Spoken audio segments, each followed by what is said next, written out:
Le business plan est mis à l'honneur pour ce nouveau numéro de Mon Business. Madame, Messieurs, bonsoir et bienvenue à vous tous. Oui, aujourd'hui, nous allons essayer d'en savoir un peu plus sur ces documents qui visent comme ça des objectifs à atteindre au sein d'une entreprise, le business plan. Et nous allons en parler sur ce plateau avec Monsieur Christian Pandi, qui est consultant en stratégie de développement des entreprises. On suit cet élément en rapport avec notre numéro d'aujourd'hui et on se retrouve juste après sur ce plateau pour en débattre.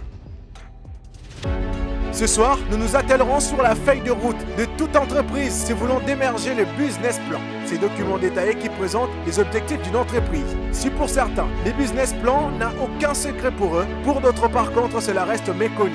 Restez donc avec nous pour connaître tous les rouages concernant ces documents qui se révèlent être d'une importance capitale pour le bon déroulement d'une entreprise. De comment l'établir jusqu'à quand l'établir, tout vous sera dit à travers ce numéro de Mon Business. Nous sommes de retour sur notre beau et joli plateau en compagnie de Monsieur Christian Pandi. Bonsoir et bienvenue. Bonsoir Madame Elena. C'est toujours un plaisir de vous recevoir. Pareillement en tout cas. Alors je vous ai annoncé tout à l'heure comme consultant en stratégie de développement de l'entreprise, Oui. mais vous êtes également entrepreneur. Oui, je suis également entrepreneur. Vous avez votre propre entreprise qui se nomme Pandi Food Factory. Oui. Comment se porte votre entreprise? Ça va en tout cas. Ça va? Oui. On parle aujourd'hui de business plan. Oui. J'aimerais juste d'entrée de jeu vous poser cette question. Est-ce que vous avez élaboré votre business plan vous-même ou alors vous êtes fait accompagner? Particulièrement moi-même. Ok. Moi-même en tout cas. Du début jusqu'à la fin, Oui, sa début jusqu'à la fin, conception. puisque bon, j'y travaille déjà. Je travaille dans les business depuis très longtemps, Mhm. avec d'autres clients aussi, Mhm. donc c'est facile pour moi de le faire. Ok, donc on vous reçoit aujourd'hui avec vos deux casquettes, consultant plus chef d'entreprise. Exactement. En tant que consultant et chef d'entreprise, vous trouvez que le business plan est obligatoire pour une entreprise? Déjà, c'est pas obligatoire, Ok. mais c'est important. Ok. Parce qu'un business plan vous permet déjà de pouvoir structurer la vision de votre entreprise, Mhm. de pouvoir comprendre les défis que vous devez relever pour fructifier votre entreprise. Parce qu'une entreprise, c'est pas seulement une aventure, mais c'est aussi un objectif de rentabilité surtout qu'il faut atteindre. Mhm. Ouais. Est-ce qu'il y a un temps précis pour l'établir, le business plan? Oui, normalement, il faut l'établir déjà, prenons pour le cas des startups, au début d'une entreprise. Au début. Oui, mais pour toutes les entreprises, le business plan doit être établi nécessairement parce qu'à chaque période, il faudrait s'assurer d'atteindre des objectifs. Ok. Donc, on a Donc ça s'est modifié au fil du temps. On peut dire que ça se modifie, mais en même temps, normalement, c'est chaque année que vous devez savoir est-ce que nous avons atteint des objectifs. Ok. Et pour ça, C'est un rapport de ça il qu'on faudrait va qu'à exécuter. l'année N-1, vous ayez Ok. déjà pensé à ces objectifs. Mhm. Vous avez les targets et vous avez les moyens de pouvoir les mesurer. Et les mesurer, c'est un business plan. C'est quoi que contient le business plan précisément? Ça contient quoi, ce document? Bon, le business plan, déjà, il définit déjà l'étude de marché que vous avez fait. Donc, elle tient compte de l'étude de marché que vous avez fait. Et puis, ça vous permet de pouvoir savoir quels sont les moyens que vous devez avoir pour atteindre des objectifs que vous vous fixez. Donc, déjà, là, vous devez avoir des projections financières que vous aurez fait à moyen terme et long terme. Donc, déjà, en termes de ventes que vous devez atteindre, en termes de qualité de service que vous devez avoir, en termes de produits que vous devez avoir. Et pour atteindre cela, vous devez avoir des moyens. Donc, vous rassurez, est-ce que j'ai les moyens nécessaires de les atteindre? Okay. On parle pas seulement des moyens financiers, mais c'est aussi des moyens en termes de ressources humaines, des moyens matériels aussi. Est-ce qu'il y a un moyen ou alors une méthode de le concevoir plus efficacement? En termes de méthode, ce que je peux dire déjà, c'est que déjà, il faut faire une étude de marché. Il faut savoir déjà dans quel marché vous êtes. Si vous êtes à Kinshasa, il faut connaître déjà comment est composé le marché de Kinshasa. Est-ce que dans ce marché, il y a des clients qui correspondent aux produits que vous proposez? Okay. Parce que vous pouvez proposer, par exemple, moi je propose des poissons salés. Est-ce que les poissons salés que je propose, le prix que je propose, la qualité que je propose, est-ce qu'il y a des clients qui correspondent à ce profil-là? Comment vous devez les atteindre? Est-ce que vous devez mettre quelle stratégie en place? Donc c'est tout ça là que vous devez déjà imaginer dès le départ et c'est en les écrivant, c'est en faisant un business plan. Ok. Y a-t-il des indicateurs importants à retenir au sein d'un business plan? Oui, il y a des indicateurs importants, mais ça dépend aussi de l'approche que vous voulez avoir. Okay. Parce que déjà, un business plan, pour moi, j'estime qu'un business plan, le premier destinataire, c'est le chef d'entreprise lui-même, c'est le comité de direction, bref, c'est les différents acteurs qui interagissent dans l'entreprise, parce qu'ils doivent savoir quelle est la vision qu'ils doivent atteindre, quels sont les objectifs à moyen et à long terme, et est-ce qu'ils disposent des moyens pour les atteindre, et ils doivent atteindre quel objectif en termes de quantité.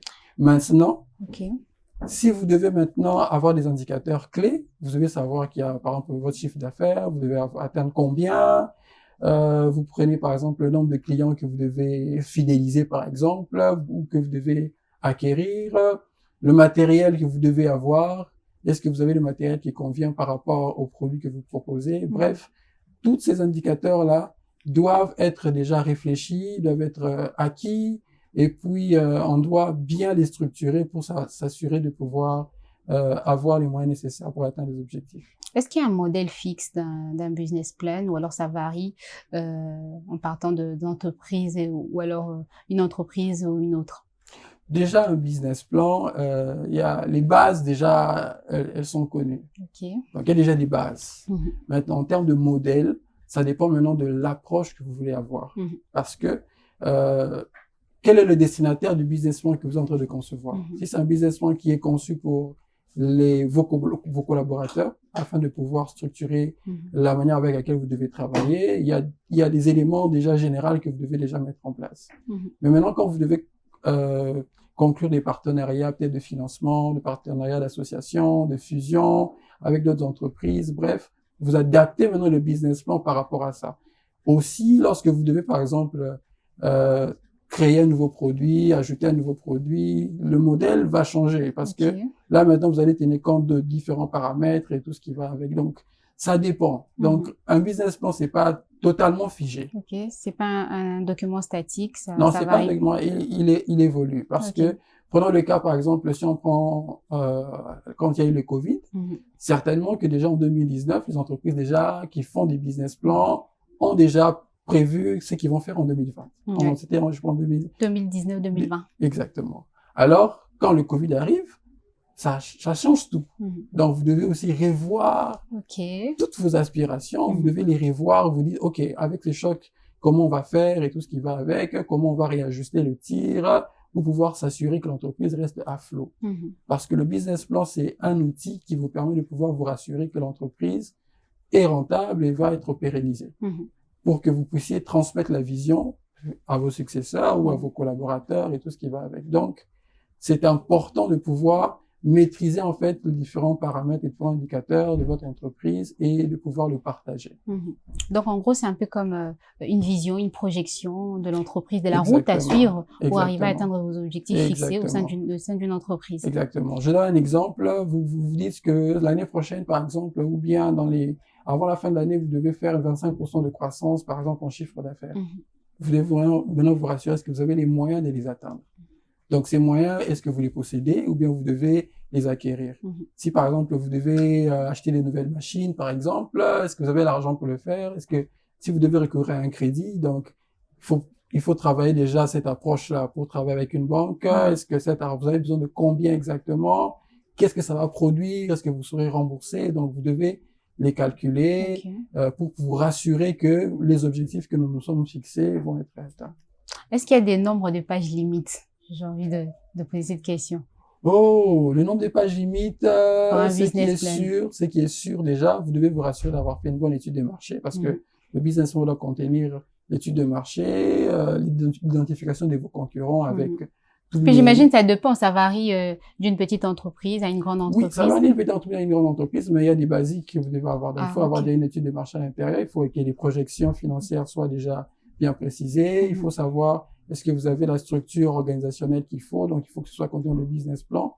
Maintenant, en termes de nombre de pages, en moyenne, si on veut prendre pour les petites entreprises, on est entre 15 et 25 pages, ça dépend des annexes aussi que vous devez insérer parce que des fois, il y a peut-être des CV que vous devez insérer à l'intérieur pour qu'on s'assure que vous avez les collaborateurs qui ont des profils qui correspondent à vos objectifs. Donc maintenant, pour les moyennes entreprises, on est déjà dans les 25-40 pages. Les grandes entreprises, on est dans les 60. Ça dépend en fait du secteur d'activité, mais aussi de la pertinence des informations qui doivent être dans le business plan. C'est complexe, hein, tout ça. 15-25 pages, on se pose la question de savoir qui procède à sa rédaction, à la rédaction du business plan. Qui? Bon, déjà, les fondateurs... pourraient s'y mettre seuls ou alors... Non. Ça dépend déjà de la taille de l'entreprise. Déjà, une entreprise qui a déjà une certaine structure, chaque structure connaît les besoins qu'ils ont et les objectifs qui leur ont été fixés. Donc, c'est collaboratif des fois pour pouvoir... Donc, vous pouvez écrire les grandes lignes et le collaborateur complète. Bref, c'est un brainstorming qui vous permet de pouvoir aligner les idées, mais aussi pour vous faire aider. Vous pouvez faire aider pour pouvoir... Par un expert. Par un expert, soit pour pouvoir vous aider à l'écrire, ou sinon pour pouvoir avoir un autre son de cloche aussi. Ok. Mais vous avez dit au début de l'émission que vous êtes pris seul pour arriver à élaborer votre business plan. Vous êtes capable aujourd'hui, avec votre expérience, d'accompagner une personne dans la rédaction d'un business plan?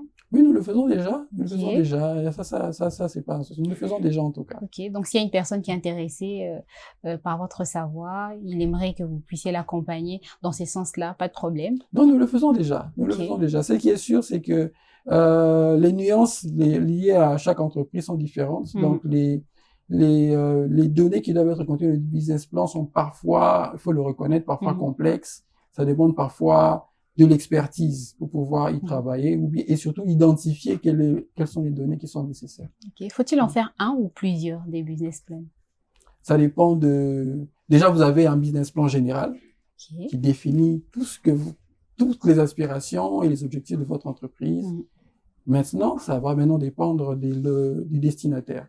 Si par exemple, vous envisagez de faire une levée de fonds, vous allez travailler un business plan qui correspond à ça. Si vous voulez avoir un crédit à la banque, vous allez travailler un business plan qui correspond aux indicateurs que les banques ou les banquiers ont l'habitude de voir. Si ce sont les investisseurs, les business angels, il y a des particularités qu'ils aiment voir par rapport à une entreprise avec laquelle ils veulent travailler. Donc, vous allez adapter le business plan à l'objectif. Ok. Comment est présenté un business plan? C'est vrai que c'est quand même un peu complexe tout ça, mais de façon générale, de façon beaucoup plus compréhensible pour nos téléspectateurs. Bon, déjà, je vais essayer de simplifier. Déjà, dans les business plans, on a déjà une description de l'entreprise, on a une description de son organisation, une description du produit que vous voulez vendre ou que vous vendez, on a une description de l'analyse de marché que vous avez fait, les résultats de l'analyse de marché que vous avez fait. Et maintenant, on a les différentes projections en termes de chiffre d'affaires, en termes de nombre de clients à atteindre, bref, des projections générales liées à la performance financière de l'entreprise. Donc maintenant, après, ce sont les différents annexes qui vous permettent juste de vous rassurer d'avoir tous les indicateurs qui vont correspondre aux attentes ou qui vont intéresser les différents partenaires que vous voulez travailler, avec qui vous voulez travailler. Alors, une personne qui nous suit, à partir de vos explications, peut commencer déjà à s'y mettre seul, chez lui à la maison. Enfin, c'est un pas vers la conception de son business plan. Oui, c'est pas compliqué, en fait. À vous entendre parler, ça semble quand même être compliqué. C'est pas compliqué. Je peux prendre, par exemple, un exemple banal. Par exemple, on prend pour une chaîne de télé. Une chaîne de télé, c'est pas juste pour avoir des images de qualité exceptionnelle. Non. Il faut derrière qu'on puisse payer, on puisse acheter du matériel, tout ce qui va avec. Quelles sont les entrées que vous allez avoir? C'est peut-être les annonceurs de publicité. Alors, vous allez analyser ce marché-là, en fait. Qu'est-ce que nous devons faire pour attirer ces annonceurs et maintenant à quelle hauteur nous voulons qu'ils puissent payer afin de pouvoir suppléer à tous les besoins que nous avons en interne. Donc, la première chose que vous devez faire, c'est de savoir, je vais proposer quoi à ma cible. Deuxièmement, ils doivent payer combien.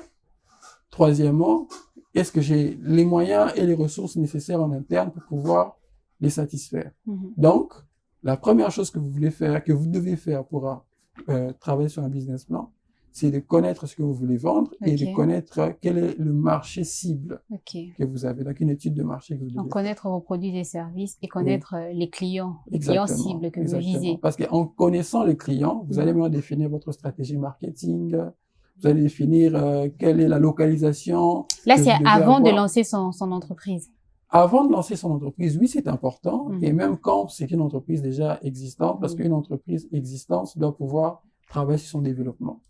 Donc, et les développements, ça s'improvise pas, ça se prépare. Par là, j'entends, même si on commence une entreprise sans pour autant s'être mis sur cette base-là du business plan, on peut commencer, arriver à un moment, on veut intégrer un business plan pour continuer. On peut le faire, une entreprise peut le faire. Bien sûr, de toutes les façons, toute entreprise qui veut se pérenniser passe par cet exercice-là.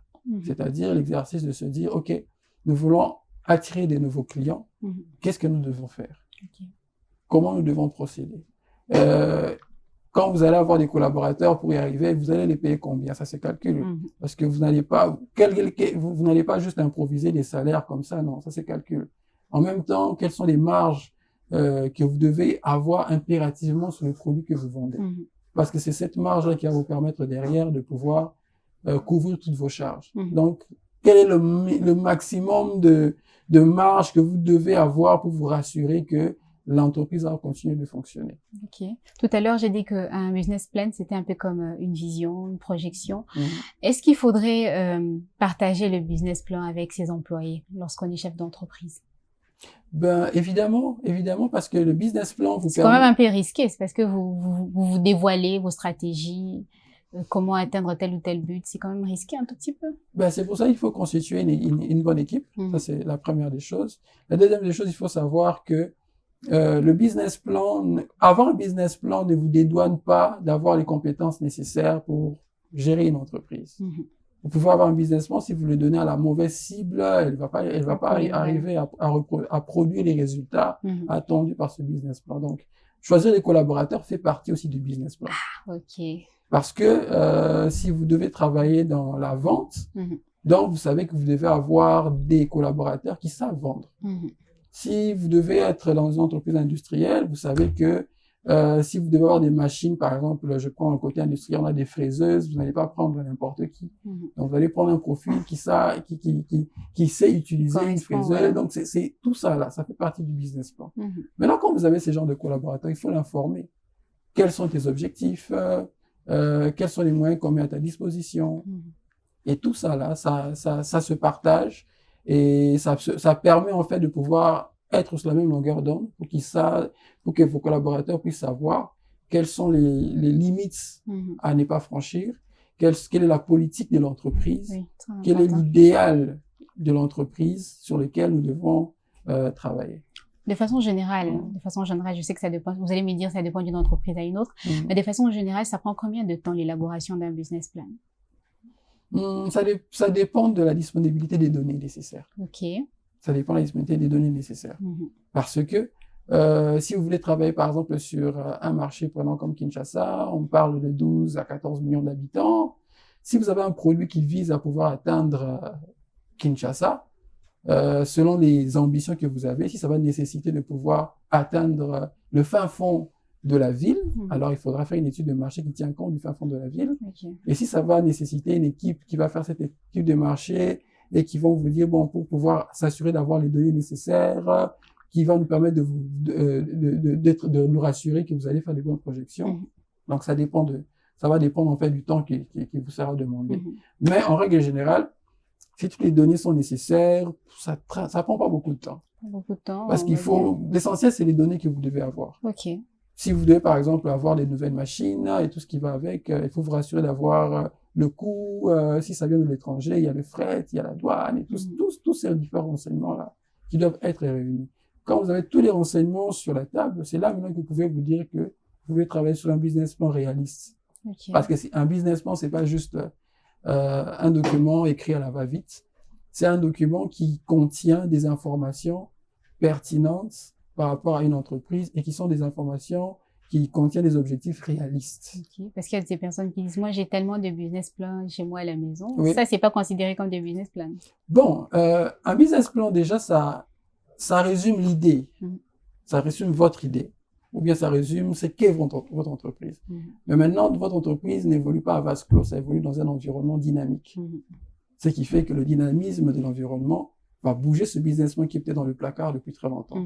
Donc, ce qui fait que vous devez maintenant le mettre à jour. Donc, mettre à jour un business plan qui existe déjà est plus simple parce que vous connaissez déjà les paramètres que vous devez surveiller.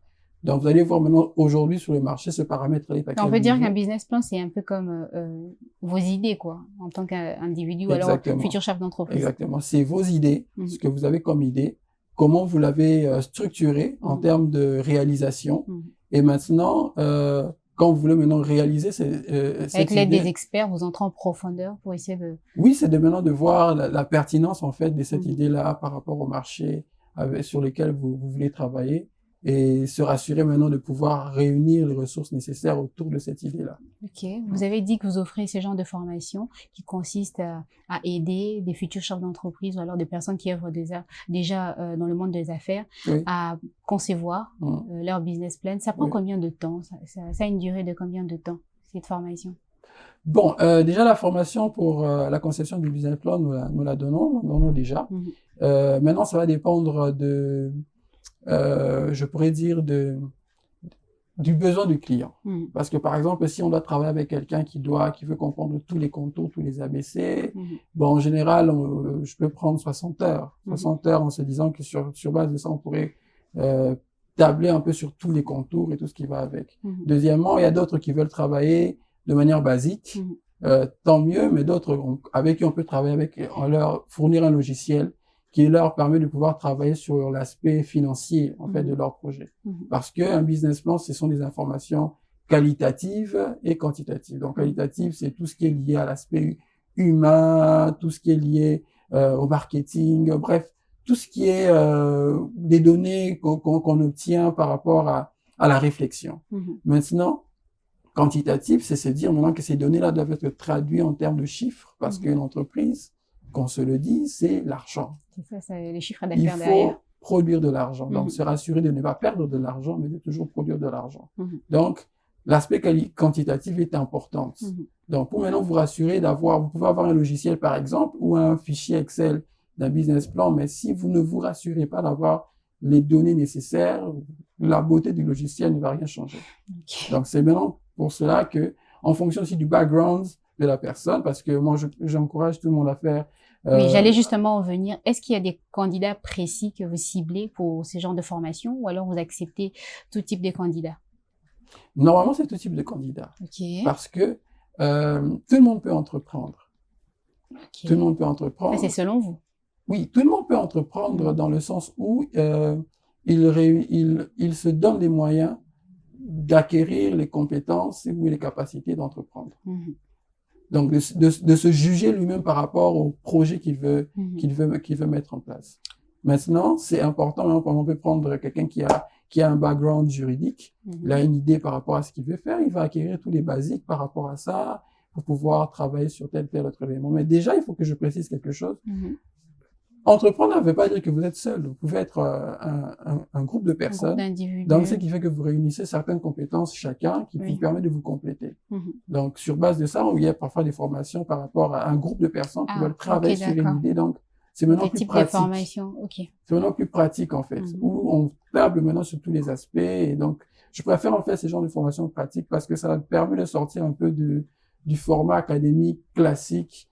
Or, sur le marché, quand vous commencez l'entreprise, tout bouge presque tout le temps.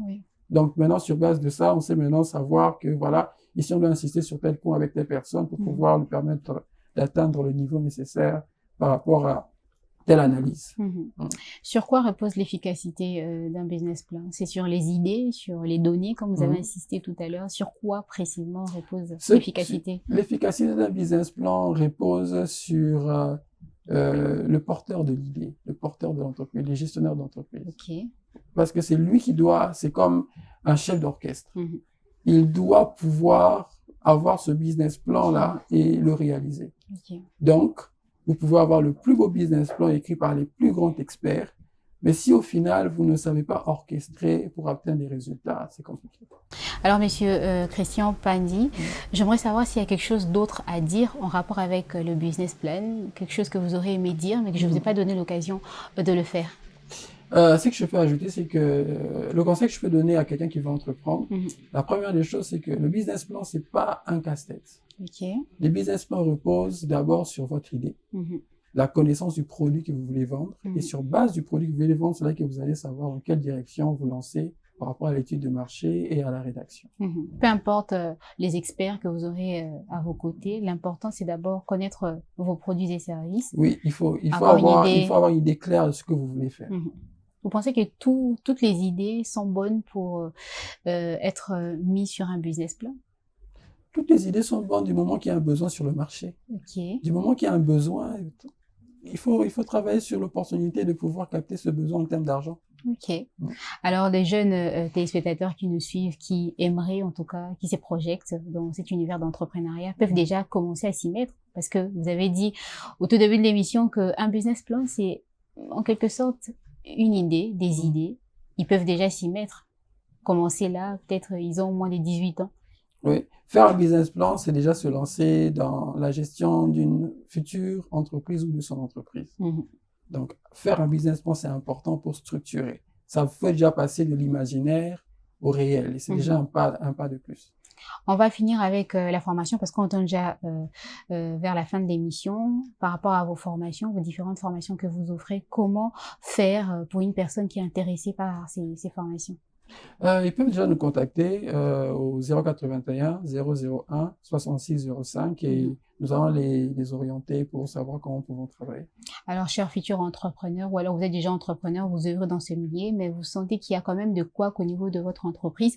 N'hésitez pas à entrer en contact avec Monsieur Christian Pandi pour l'élaboration de vos business plans et aussi à vous, chers futurs entrepreneurs. Vous êtes encore très jeunes, mais vous désirez vous lancer dans ce secteur qui est l'entrepreneuriat. Vous avez cette ferveur au fond de vous. N'hésitez pas. Hein. Monsieur Christian Pandi a dit il n'y a pas d'âge pour écrire ses idées, pour commencer à élaborer les débuts de votre business plan. C'était donc là l'émission d'aujourd'hui sur le business plan. J'espère que vous avez appris, que vous avez aimé. Nous étions avec Monsieur Christian Pandi. Merci à vous d'avoir été avec nous sur ce beau plateau de Mon Business. Merci, c'est un plaisir en tout cas d'avoir partagé ces plateaux avec vous. Merci à vous, chers téléspectateurs, d'avoir été fidèles à ce programme depuis le début jusqu'à la fin. Si vous êtes entrepreneur, vous êtes expert dans tout ce qui touche le domaine du business, n'hésitez pas à entrer en contact avec nous à travers le numéro de téléphone qui est affiché au bas de l'écran. On vous donne rendez-vous très prochainement. Portez-vous bien. Très bonne suite de programme sur Innov TV. Bonsoir.